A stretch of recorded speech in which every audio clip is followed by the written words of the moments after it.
Assalamualaikum warahmatullahi wabarakatuh. Saya Sobil Azam Al-Mutawakil, NPM 21121110211 akan menjelaskan rasio profitabilitas. Pengertian rasio profitabilitas. Profitabilitas adalah kemampuan menghasilkan laba. Rasio profitabilitas merupakan rasio untuk menilai kemampuan perusahaan dalam mencari keuntungan. Rasio ini memberikan ukuran tingkat efektivitas manajemen suatu perusahaan. Rasio ini menggambarkan kemampuan perusahaan mendapatkan laba melalui semua kemampuan dan sumber yang ada seperti kegiatan penjualan, kas, modal, jumlah karyawan, jumlah cabang, dan lain sebagainya. Tujuan dan manfaat rasio profitabilitas. Yang pertama, untuk mengukur atau menghitung laba yang diperoleh perusahaan dalam suatu periode. Yang kedua, untuk menilai posisi laba perusahaan tahun sebelumnya dengan tahun sekarang. Yang ketiga, untuk menilai perkembangan laba dari waktu ke waktu dan untuk menilai besarnya laba bersih sesudah pajak dengan modal sendiri. Selanjutnya, untuk mengukur produktivitas seluruh dana perusahaan yang digunakan baik modal pinjaman maupun modal sendiri. Jenis-jenis rasio profitabilitas. Yang pertama ada return on sales. Return on sales atau laba atas penjualan adalah untuk mengetahui tingkat profitabilitas laba tertentu terhadap penjualan. Semakin tinggi profitabilitas, semakin baik bagi perusahaan. Selanjutnya ada gross margin. Rasio laba kotor terhadap penjualan.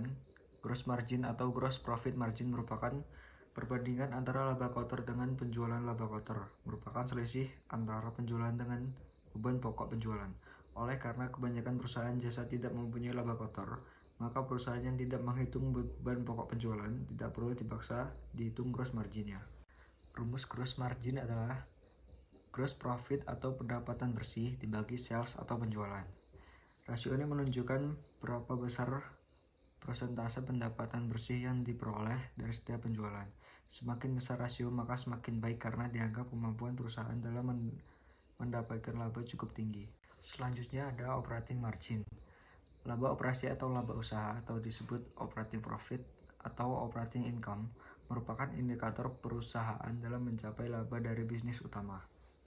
Laba usaha belum dipotong dengan beban keuangan. Jadi laba usaha menunjukkan tingkat laba tanpa dipengaruhi. Yang pertama, struktur modal. Apakah lebih banyak utang atau modal sebagai sumber dananya. Yang kedua, keputusan investasi di surat berharga atau laba dari afiliasi. Selanjutnya, tingkat pajak. Rumus dari operating margin, operating profit atau EBIT dibagi sales atau penjualan. Selanjutnya, contribution margin. Margin kontribusi sering digunakan dalam analisis titik impas atau break-even point. Kadang analisis membuat asumsi bahwa harga pokok penjualan sama dengan biaya variabel. Hal ini dilakukan pada kasus penyusunan laporan keuangan yang sifatnya prediktif. Rumus dari contribution margin adalah sales variable cost atau laba kotor dibagi sales. Margin before interest and tax. Margin before interest and tax atau earning before interest and tax mengukur margin sebelum pengaruh struktur modal dan pajak, tetapi setelah laba dari afiliasi. Semua laba dihitung baik yang berasal dari pendapatan utama atau anak perusahaan.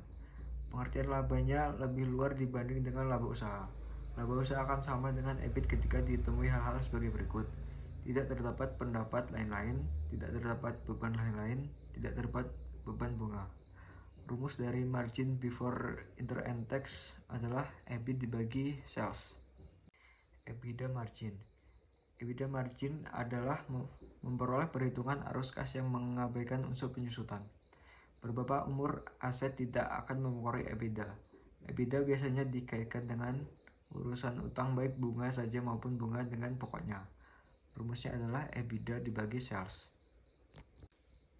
Pre-tax margin. Pre-tax margin ratio atau rasio laba sebelum pajak mengukur margin setelah pengaruh struktur modal dengan membebankan bunga, tetapi sebelum pajak perhitungan pre-tax margin atau earning before tax (EBT) terutama penting untuk mengetahui besarnya tingkat pajak efektif terhadap perusahaan. Besarnya pajak efektif dapat dihitung dengan rasio effective tax rate. Pre-tax margin rumusnya EBT dibagi sales, sedangkan effective tax rate. Rumusnya income tax expense dibagi EBT. Yang terakhir ada profit margin. Profit margin ratio atau net profit margin ratio atau disebut laba bersih mengukur kemampuan perusahaan dalam rangka memberikan return kepada pemegang saham. Rumusnya net income atau EAT dibagi sales.